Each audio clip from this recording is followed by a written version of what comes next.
up, guys? Welcome back.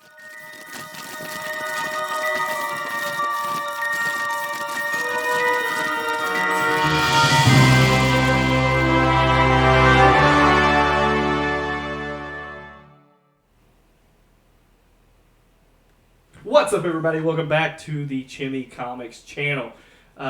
Still reviewing MoonKnight. Going to review episode 2 of MoonKnight in this episode. And we brought Wyatt. Yeah, I'm here now. So at the start of the episode, we will have Wyatt give his thoughts on episode 1 as well. But to my left is Mr. ChimiComics himself, Riley Davis. I am here. And to his right, the man who's never wrong, Wyatt Smith. I'm just happy to be here. And I'm your host, Tanner Kirby. Yeah. I'm just here, hosting, doing all that Q stuff. Wyatt, what did you think of episode 1 of MoonKnight before we get started on episode 2? Left me with a lot of questions, left me intrigued to find out the answers to said questions. I thought it was... Did you like it? I did. I thought it was filmed beautifully. Yeah. I liked it was very mind-fucky, which is okay. He sounded like that fish reporter from SpongeBob. I don't remember the Hey everyone, Purge Perkins here. Purge Perkins. Oh, also my dog Oliver is here. Do you see him? Look Yes. at him. He's talking him. to the mic. Cringe. This is a cringe. This is the best. We got a farm for the likes. Yeah. Wait, Here's a dog, like it. Tanner, make Like a thumbnail your face with your dog. Yeah. MoonKnight. MoonKnight. MoonKnight. With Oliver. With Oliver, yeah. Continue your initial thoughts on episode 1. Yeah, I like the action scenes, even though they were kind of like not there. Like he would just he would lose control of his body and then come back, and he's just surrounded by dead people. Yeah. But that was cool. What'd you think of that ending 5-minute scene where he turns into MoonKnight? I thought that was cool. That was badass. Yeah, it wasn't was. Yeah. That was a really good ending part of a show. MoonKnight looks cool. What's it like watching a good show after watching Halo? I mean, it's pretty great. Not gonna lie. It's Marvel, so I mean, it's something to look forward it's to Marvel, every week, so right? it's dumb Marvel fun, and I'm okay with that. You know he's bitter when he's just straight up agreeing with you. Yeah. Like, I am no bitter. stop. I know, right?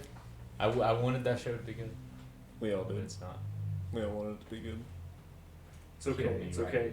Riley, what'd you think of episode 2? It was much better than the first episode. Ah. I enjoyed it a lot. First episode, like I said on the previous episode we recorded, I liked it overall, but the CGI kind of took me out of it, Mm-hmm. and it was an okay setup. But in this episode, we got a lot more action. And a lot more things happened. Yeah, a lot more happened. And they answered all the questions you had from the first. And we got more of Mark Spector, which I was happy about. So overall, yes, I enjoyed this one a lot more than the first one. Good. I enjoyed it too. I enjoyed the first episode a lot too. Though I think it's about on par with the first episode for me. Though I do agree, I think the CGI looked a lot better in this episode It for did. some reason. Yeah.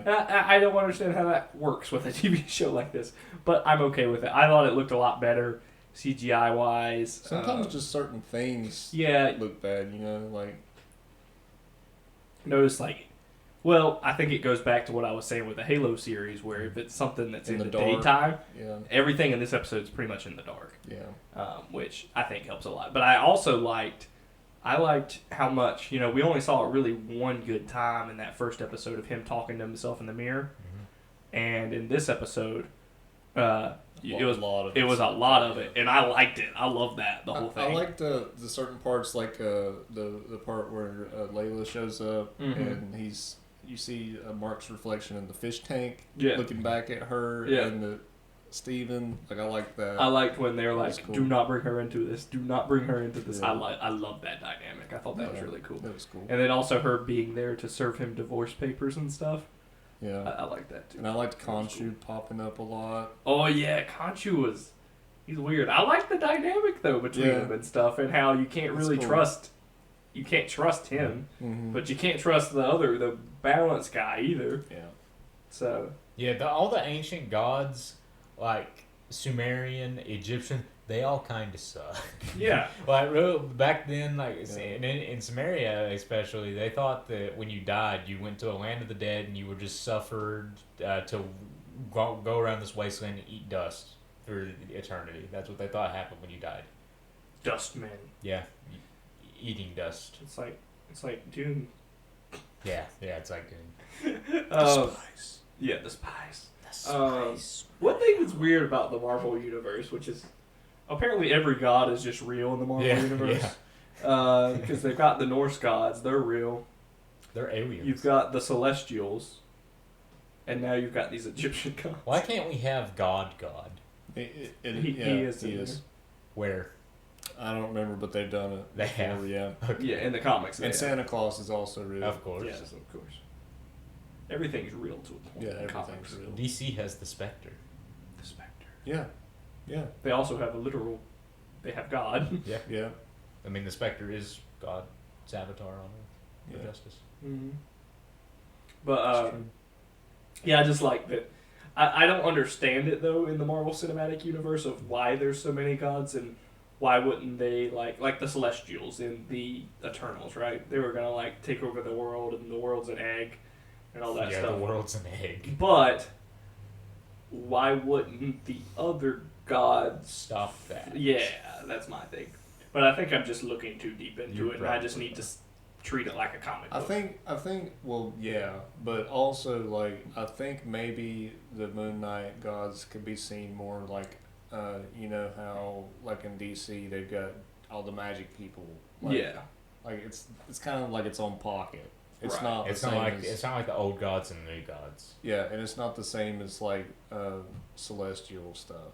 Right. And cosmic things. Which I guess that makes sense. But Yes, that's outside their jurisdiction.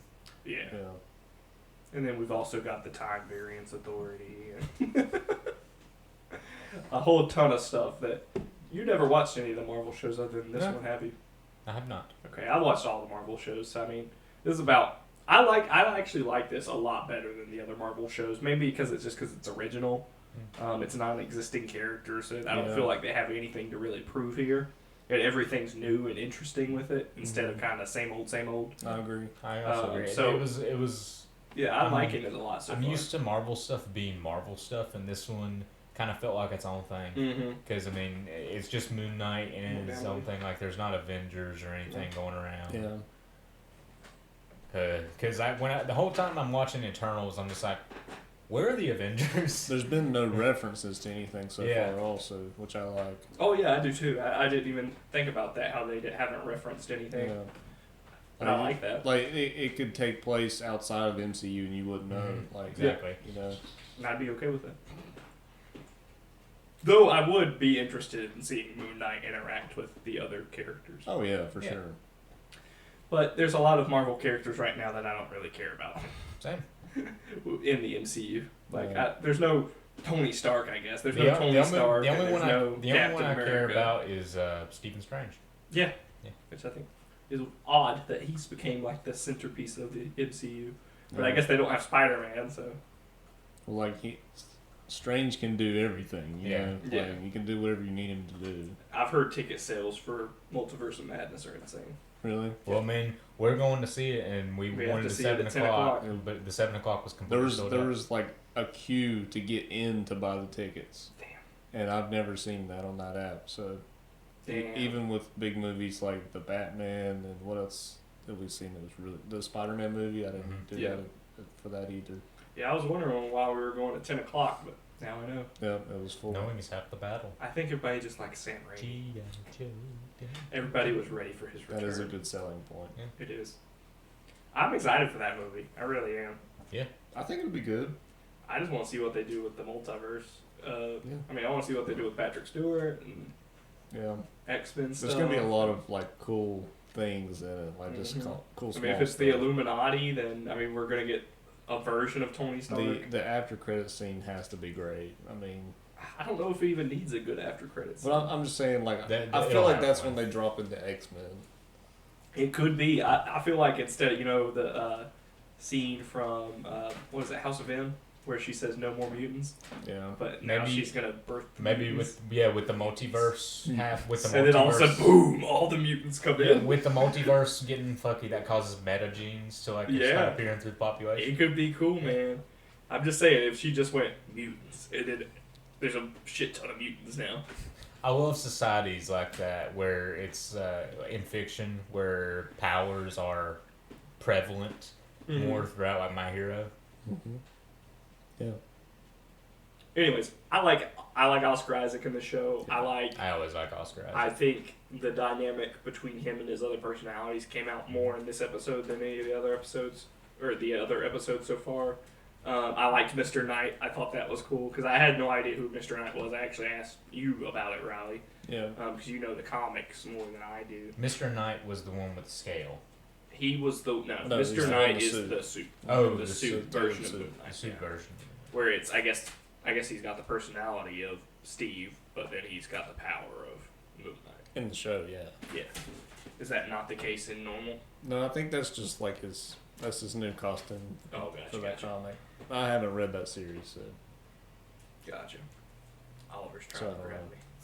For sure. It would make sense, though, because Stephen Grant is kind of like the billionaire personality. The billionaire playboy from Africa. Yeah. So in this episode, I really liked how we got a peek and saw that both sides are very nuanced and morally gray. Yeah, I liked him going into it because it was like, oh, he kind of makes sense because he's like, we're just gonna eliminate all the evil people and not have to have the step of taking vengeance on them and having to beat them up. But then you realize that he's eliminating evil before it happens. Yeah. So even the potential is evil. If he went back in time to baby Hitler, he would murder baby Hitler. Well, actually, everyone would be dead because he'd kill Adam and Eve. Yeah. That's true. That is true. Because Adam and Eve would never bite the apple because that's evil. Mm-hmm. That do be evil though. There's a loophole. Yeah, that's what I'm wondering. Like, every person is capable of evil, so I don't understand like what This is ancient Egyptian myth, so. Like, are they just telling the future? Like, this person's definitely going to commit evil and I have to stop it? I mean, it's a magical Egyptian god, so I'm assuming. I think it just, if you have because we already saw a guy who wasn't evil. Yeah. Yeah. This is a good Well, man. all the other people are not evil. Like, all the people in the cult, like, they passed it. Yeah. Well, sometimes they don't pass. Well, yeah, sometimes. We don't see all the people he kills, I guess. Yeah, I mean, he killed that one homeless guy who had the scarab. No, I'm saying all the people that were there, like, at the dinner and stuff, like, they've already went through all that. Yeah. So, yeah. I don't know what potential of evil there is there. Yeah, I don't know. So I feel like everyone has potential. Exactly. Yeah. That's what I'm saying. I don't understand how they're. Yeah, I don't understand the logic of it either. That. But it sounds cool on paper. Yeah. Makes sense on paper, I suppose. I'm just thinking of that Far Cry music from Far Cry 5. Oh yeah. The something you're not gonna take my guns and stuff. Yeah. What was that? Keep your rifle. Yeah, by that your one. side. That's what reminds me of that cult. They'll look high and they'll look low. It's the yellow deli people. I mean, I don't think they have guns. Yellow deli? Yeah, I don't think they do. I wouldn't foresee them having guns. Yeah, the cult in Far Cry 5 very militarized. They have technicals. I was surprised they don't have tanks, but they have airplanes. Like they have World War II level. Oh, I know they have like World War II airplanes. Yeah. They'll die. That's a fun game. I don't think I'll ever beat it, but it was fun for a bit. Yeah, me and Riley played it. That's when the famous moment where I was like, my immersion happened. Oh, because Riley kept killing civilians. I was just dicking around, like making the game really stupid, and Wyatt was just like freaking out, like he didn't know what to do. See, that's how I usually play games when I'm like trying to be immersed in a story and trying to play it realistically. But a couple weeks ago we were here and we were playing Halo 3 ODST like campaign, taking turns, and me and Riley were playing Data Hive level, and I had the flamethrower. And I was just repeatedly killing Riley with it, and Riley said this. I was drunk, so Riley says, I don't like intoxicated Wyatt. Sober Wyatt would never do this. I remember that. And he was right. I have memories of that. Dang you, Wyatt. Back to the show. Yeah. But you said like it's your favorite Marvel show so far. Mm-hmm. As far as the Disney Plus shows go, yeah. yes. I was gonna say that's not having seen the Netflix shows. Yeah. I would liken it to Daredevil. It feels like that. I like Jessica Jones. I never finished it. I know. That was the only one I couldn't finish. I finished like everything else besides that. It's so weird that I didn't like. Initially I didn't like Daredevil a lot. I've watched a few more episodes now. It's not a bad show. I don't know when I'll finish it, but I've watched a few episodes. But I got really into Jessica Jones. I don't know why. This is one of those shows that kind of hooked me for a little bit. I think David Tennant did most of it. And he was very evil, and I liked that too. Yeah. But I like Jessica Jones. I thought she was good. So, how that goes. But yeah, of all the Marvel Disney Plus shows, this is probably my favorite. Yeah. I liked Loki a lot. I was Loki for Halloween. Very at Loki. I liked Hawkeye wasn't bad. It was average. WandaVision I liked. So I liked Loki and WandaVision. And that's pretty much it. And then Falcon and Winter Soldier. Didn't like it. I never watched it. I watched one episode and I gave up on it. It's like CSI. It was very boring. I was just bored the entire time. Which I was telling Riley last episode. I was like, that's what sucks is because like Captain America movies are like the best Marvel movies, and then the show was not good. Yeah. I agree. Civil War was such a good movie. Huh? Civil War was such a good movie. movie. It was great. Dude, I love that movie. But, any other thoughts on MoonKnight, boys? I don't believe so. Excited for the next one. Yeah, I'm excited for the next one, too. Stay tuned for that on the channel, and we will see you next time. Like and subscribe.